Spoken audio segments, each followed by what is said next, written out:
Hello guys, आप सभी का वेलकम करते हैं यू वीज़ा कंसल्टेंसी में। और ये संदीप जी हमारे साथ हैं जो जम्मू से हैं, स्पेशली इधर आए हैं, बहुत दूर से चल के आए हैं, तो थोड़ा सा टाइम है हमारे पास। तो इनके बारे में मैं आपको बताऊंगी कि इनका अभी रिसेंटली जो कंस्ट्रक्शन का वीज़ा हमने लगाया हुआ था वो आ गया है सक्सेसफुली। आपको बहुत बहुत मुबारक हो सर। Thank you. एंड आपसे मैं थोड़ा सा जानना चाहूँगी, टाइम कम है फिर भी थोड़ा कुछ बता दीजिए कि आपको हमारे बारे में कैसे पता चला।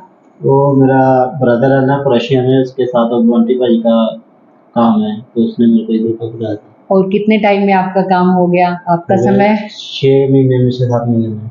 ठीक है, और आपका सिलेक्शन कैसे हुआ? सिलेक्शन आपके थ्रू हुआ। नहीं, आपका इंटरव्यू हुआ, वर्किंग वीडियो सिलेक्शन हुआ, वो थोड़ा सा इनको वीडियो हुआ था मेरा। हाँ, व्यूवर्स को Lesson- थोड़ा सा बताइए कि अगर आप कंस्ट्रक्शन लाइन में जाना चाहते हो तो आपको क्या भेजना पड़ता है, क्या रिक्वायरमेंट्स होती है? बाकी अपना कंस्ट्रक्शन लाइन में को जैसे कि उन्होंने मेरे से अपना नेशन का वीडियो मांगा था, वो मैंने भेजा था।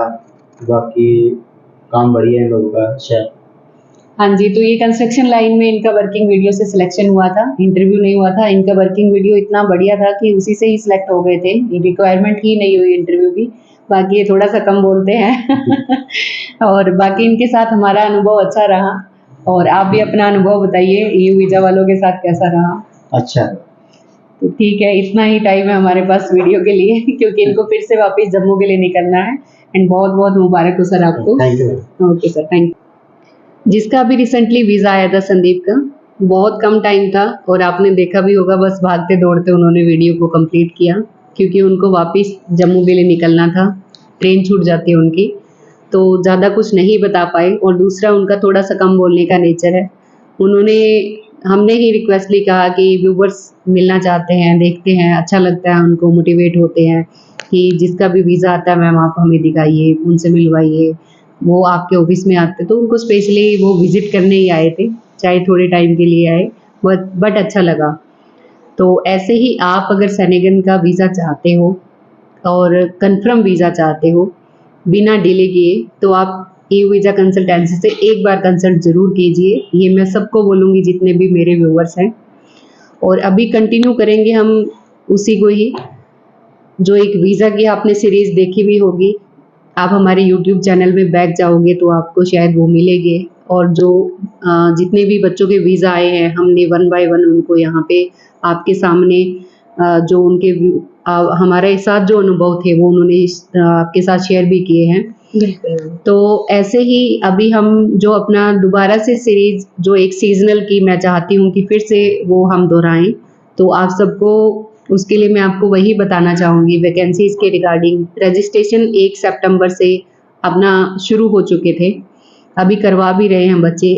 इवन जो दुबई में हैं या फिर जैसे गल्फ़ में हैं बच्चे जो शेफ़ का काम जानते हैं या होटल लाइन का काम जानते हैं, अच्छा एक्सपीरियंस रखते हैं, वो बच्चे भी अपना रजिस्ट्रेशन करवा रहे हैं। बिल्कुल। तो आप भी अगर पीसीसी अवेल कर सकते हो, भेज सकते हो अपना वहाँ बैठे, या जैसे बीच में वहाँ से अपना कंप्लीट जिसका हो चुका है टाइम पीरियड, जो इंडिया आके अपना सेनेगन में जाने का जो सपना है वो पूरा करना चाहते हैं, तो आप अपना रजिस्ट्रेशन करवा लीजिए। और इंटरव्यू मैं थोड़ा सा बोलना चाहूँगी मैम, चाहे आपके पास में एशियन कंट्रीज़ का एक्सपीरियंस हो, चाहे गल्फ का हो, चाहे इंडिया का एक्सपीरियंस हो, एंड इवन अगर आप फ्रेशर हो तो भी आपके पास में चांस है इसमें जाने का। बिल्कुल। क्योंकि ये वैकेंसीज हर उस व्यक्ति के लिए आई है जो होटल लाइन में इंटरेस्ट रखता है, और बहुत ही जल्दी और बहुत ही अच्छे लेवल पे इसमें काम होता है, क्योंकि इसमें हम पहले तैयारी करवाते हैं। तैयारी भी आपकी बहुत ज़्यादा नहीं चलने वाली, सिर्फ 1 ही मंथ रहता है जिसके अंदर हम आपकी प्रिपरेशन भी करवाते हैं, आपके डॉक्यूमेंट्स भी रेडी करवाते हैं, रजिस्ट्रेशन की पूरी प्रोसेस आपको समझाई जाती है और देन आपका इंटरव्यू करवा दिया जाता है। और जो आपका इंटरव्यू प्रिपरेशन रहेगा वो फ्री ऑफ कॉस्ट रहेगा, उसमें आपके कोई चार्जेस नहीं लगेंगे, बट वो रजिस्ट्रेशन के बाद रहेगा आपका। इनरोल करवा लीजिए, अपनी सीट बुक करवा लीजिए। मैं लिंक्डइन पे भी काफ़ी पोस्ट करती हूँ और B2B एजेंट्स को भी मैं बोलती हूँ मोस्ट वेलकम, अगर कंटिन्यूसली आप हमारे साथ जुड़ना चाहते हो, काम करना चाहते हो।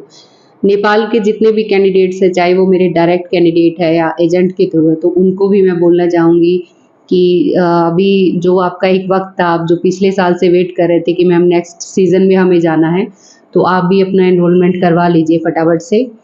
और दूसरा, अपने पास इसके साथ साथ जैसे फुल ईयर के भी अभी काफ़ी सारे प्रोग्राम आ रखे हैं, सीज़नल के भी आ रखे हैं। और सीज़न का मैं फिर से बोलूँगी कि आप अलग दूसरी जॉब को पकड़ सकते हो, हम उसमें आपकी हेल्प भी करेंगे। जिसका सीज़न कंप्लीट हो जाता है दूसरी कंट्री में भी मूव कर सकता है, क्योंकि टीआरसी मिलती है तो प्रॉब्लम नहीं आती है। बिल्कुल मैम। इवन अभी तो एक बेनिफिट और भी है मैम कि अगर आपका टीआरसी एक्सपायर भी हो जाता है तो भी गवर्नमेंट आपको 1 मंथ का टाइम देती है जिसमें आप अपने लिए जॉब सर्च करके न्यू परमिट अप्लाई करवा सकते हो। और अगर आपका परमिट सॉरी इट्स ओके। जब आपका परमिट अप्लाई हो जाता है तो उसके बाद आप वहाँ पे लीगली रह सकते हो। कोई ऐसा इश्यू नहीं है कि भाई मेरा परमिट अप्लाई हो गया है लेकिन मिला नहीं है तो मैं यहाँ नहीं रह सकता हूँ, ऐसा कोई प्रॉब्लम नहीं होती है। तो आपको वापस नहीं आना पड़ेगा। मेन ये है कि आपको ये नहीं है कि सीज़न कंप्लीट होते ही आपको वापस आना पड़ेगा, नहीं आना पड़ेगा आपको। जी। आप कंटिन्यू उधर रह सकते हो, काम कर सकते हो। और दूसरा हमारा कंस्ट्रक्शन लाइन के भी काफ़ी सारे वैकेंसीज़ आ रखी है। वेल्डर के लिए काफ़ी सारी वैकेंसीज़ आ चुकी है और कम बजट के अंदर आ रखी है। बहुत बिल्कुल। सारे कैंडिडेट बोलते हैं कि कम बजट के अंदर, तो स्किल जो वो अपनी जो स्किल का काम, यानी कि जो कंस्ट्रक्शन लाइन का, मेसन का, टाइल मेसन, प्लम्बर, वेल्डर, बहुत सारी एक क्रोशे की अपनी वैकेंसीज ओपन हो चुकी है फिर से। और ये जो संदीप का वीज़ा था वो भी कंस्ट्रक्शन लाइन का था। कंस्ट्रक्शन का और होटल लाइन का आपका श्योर वीज़ा मिलेगा।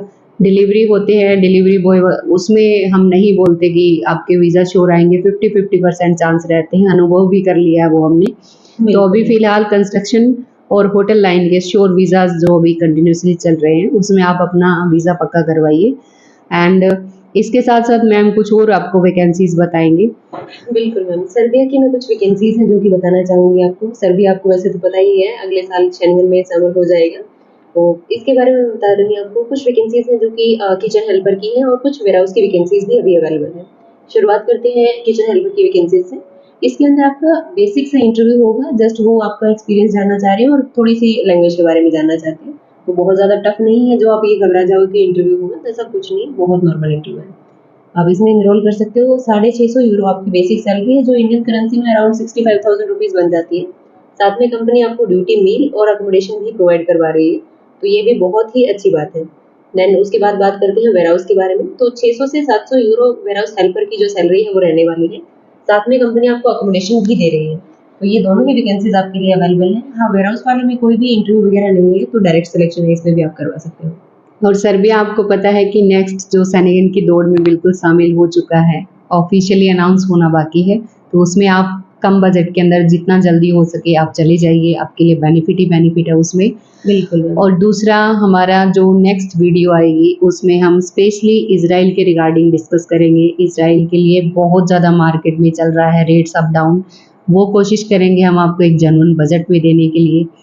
और एक और रशिया का प्रोग्राम भी हम आपके साथ डिस्कस करेंगे, वो नेक्स्ट वीडियो में करेंगे। जो व्यूज़ कम हो चुके हैं, जो मेरे बहुत सारे ऐसे व्यूअर्स हैं जो सिर्फ देखते हैं, सब्सक्राइब नहीं करते हैं, बिल्कुल। तो वो भी मैम हमेशा रिक्वेस्ट भी करते हैं, चैनल को शेयर कीजिए, सब्सक्राइब कीजिए, लाइक कीजिए, व्यूज़ को बढ़ाइए। क्योंकि आपके बहाने आप जब देखते हो तो आप किसी को रिकमेंड करते हो तो शायद में भी उनका वीज़ा आपके थ्रू या फिर आपकी रिकमेंडेशन के ऊपर अगर निकल जाता है, उनको एक जेन्युइन कंसल्टेंसी से जुड़ने का मौका मिलता है, एक बहुत अच्छी चीज़ होती है। तो आपको सबको बोलूँगी मैं कि आप चैनल को शेयर कीजिए, सब्सक्राइब कीजिए, आप रिकमेंड कीजिए किसी को भी जो आपके नियर डियर हैं। बिल्कुल। क्योंकि हम हमेशा यही बोलते हैं कि आपका जो सिलेक्शन का बोर्ड है वो बहुत ज़्यादा लंबा नहीं खींचते हैं, वो आपको कम टाइम के अंदर ही बता दिया जाता है आपका सिलेक्शन होगा या नहीं होगा। कुछ केसेस में ऐसा होता है कि जैसे कुछ बोलते हैं कि सबके प्रोज एंड कॉन्स होते हैं, कमियां भी होती हैं, खूबियां भी होती है, किसी को लगती है। कुछ बच्चे ऐसे हैं जो एक परमिट आने के बाद अगर वो स्टेप बैक करते हैं, उस केसेस में हमें बहुत प्रॉब्लम होती है। तो मैं रिक्वेस्ट करूँगी कि आप किसी की भी बातों को सुन के आप आगे अपना सबमिशन जो रोक लेते हैं और या फिर सिर्फ सुनी सुनाई बातों पे, मैं स्पेशली बोलना चाहूँगी, बहुत सारे हैं, 2-3 ऐसे बच्चे हैं जो एक आप बोल सकते हो रूमर्स फैलाते हैं। तो इससे अच्छा है कि आप एक बार ऑफिस में विजिट कीजिए, बात कीजिए, ताकि हम आपको क्लियर चीज़ें समझा सकें। सिर्फ सुन के किसी उसके बेसिस पे आप डिसीज़न मत लीजिए। तो जिसको भी मैं बोलना चाहूँगी डायरेक्टली मैं उनको ये बात बोल रही हूँ, क्योंकि यू वीज़ा कंसल्टेंसी का मेन यही रहता है कि अगर आपका सिलेक्शन नहीं होता है, अगर आपका किसी भी केस में काम नहीं होता है, तो हम रिफ़ंड करते हैं और वो हम हमेशा हमारा रखेंगे, क्योंकि इसी एम से हमने इस चीज़ को अगर ओपन किया है, एक जेन्युइन तरीके से बच्चे का काम करने के लिए। टाइम अप डाउन होता रहता है, थोड़ा मोटा ऊपर नीचे, बिल्कुल, जैसे कि बिल्कुल। संदीप ने अभी बोला, जो भी उसका 6-7 मंथ लगे, क्योंकि जो क्रोशिया का परमिट है एक टाइम पे बिल्कुल स्लो हो गया था, उस दौरान उनकी जो फाइल लगी थी, तो उन्होंने भी बोला है टाइम लग जाता है बट काम करके देते हैं। तो थोड़ा सा पेशेंस रखना पड़ता है। जितने बच्चे जिनकी फाइलें चल रही हैं, चाहे वो सर्बिया के लिए, क्रोशिया के लिए या बुल्गारिया के लिए, जहाँ के लिए भी चल रही है, तो थोड़ा सा पेशेंस रखिए। और वीडियो ज़्यादा लंबी हो जाएगी फिर से। फिर भी अगर आपको किसी को कंसल्ट करना है, कोई सजेशन लेना है या कुछ और पूछना है किसी कंट्री के रिगार्डिंग, तो आप जो 9812345363 नंबर पे कॉल कर सकते हो। आपको कंप्लीट डिटेल में समझाया जाएगा। बिल्कुल मैम, और चैनल को लाइक शेयर सब्सक्राइब करना मत भूलिए। काफ़ी बार बोलती हूँ मैं, बट फिर भी एक बार रिक्वेस्ट दोबारा कर रही हूँ सबसे। Thank you thank you so much guys.